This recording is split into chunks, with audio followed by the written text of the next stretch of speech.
Today we have a special guest who has come back from the dead just to do a special interview. And I'm feeling great. Well, that's great. His name is no other than Herbert Bloomer. Thank you for being here today. Thank you for having me here, Jack. It's an honor. An honor and a privilege, sir. Absolutely, indeed. Well, Herbert, please give us a little background information about yourself and your theory of symbolic interactionism. Absolutely. I was born March 7th, 1900 in St. Louis, Missouri. I passed away April 13th, 1987 in Danville, California. I attended the University of Missouri from 1918 to 1922. Thereafter, in 1925, I relocated to the University of Chicago, where I had a teaching position and continued my education.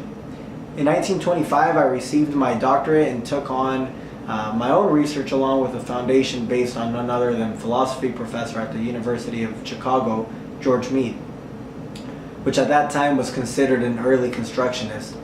It was his belief that life revolved around communication, which I coined as symbolic interactionism, which covers our thoughts, self-concept, and community as a whole. Symbolic interactionism is designed to enhance the communication process in both aspects, as speaker and the listener. Symbolic interactionism is also intended to target verbal and nonverbal communication and how the receiver reacts in accordance with the messages. So as a result of your conducted research and development of Mead's concepts, what awards or accolades have you received? Aside from setting the foundation for what is known as symbolic interactionism, in 1953 I served as the 46th president of the American Sociological Association. As a result of that, I received an award in 1983 from the association for a career of distinguished scholarship. Interesting.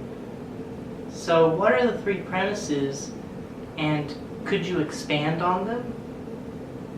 Yeah, definitely. So we'll start out with the first premise. Humans act towards people or other things based on meaning they assign to those people or things. As humans, we associate our knowledge with the situations we encounter rather than the intended meaning of the people or things. This is known as meaning, the construction of social reality. The second premise, meaning arises out of the social interaction that we have with each other. This premise is known as language, the source of meaning. We have the power to attach meaning to words. Although there may be some words that sound like the name for them, such as smack, thud, crash, but there are other words that have no relation to the object. This is all done through our daily symbolic interaction that allows us to be able to put those terms that we associate with words.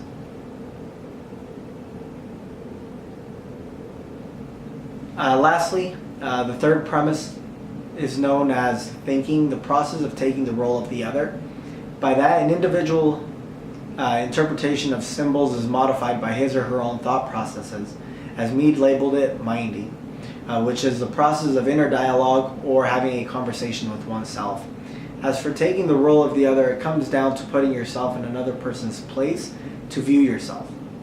Much like self-reflection, but seeing how others view you. Thank you for explaining the three premises.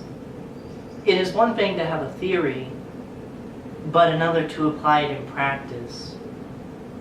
Can you name a concept and follow it with an example of how it could be applied towards children?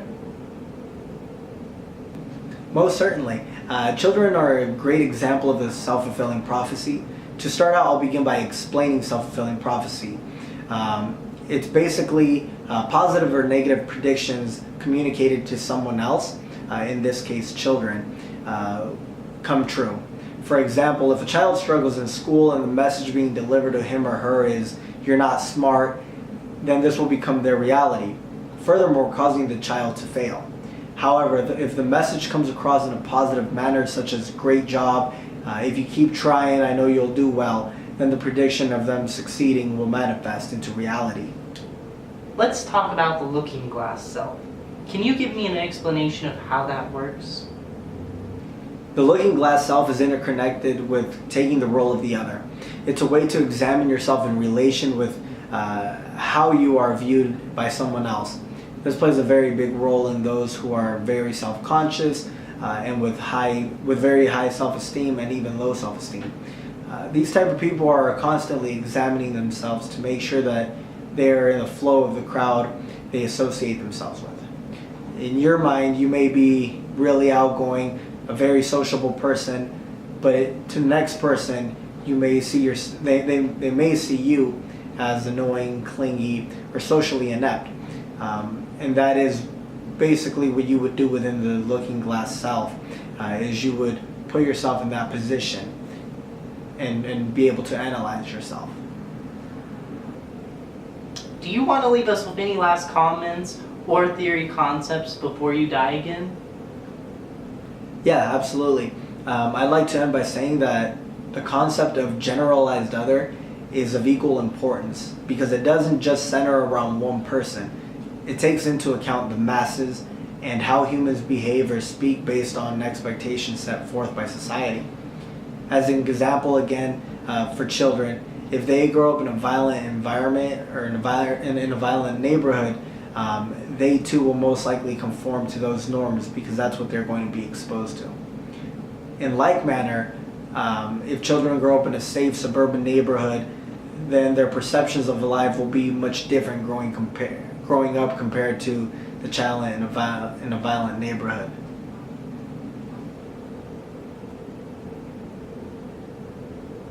And last but not least, I would like to leave off by saying that George Herbert Mead was the pioneer and the godfather of symbolic interactionism.